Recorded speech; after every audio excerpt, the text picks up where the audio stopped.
বন্ধুরা ভিডিওটা দেখে নিন দেবী মা কালীর মূর্তি বানানোর কাজটা।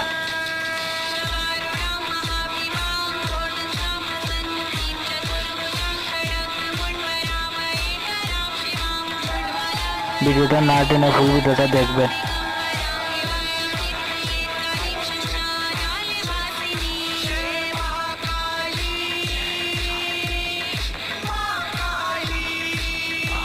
কি সুন্দর তাই না, দেখতে খুব ভালো লাগে।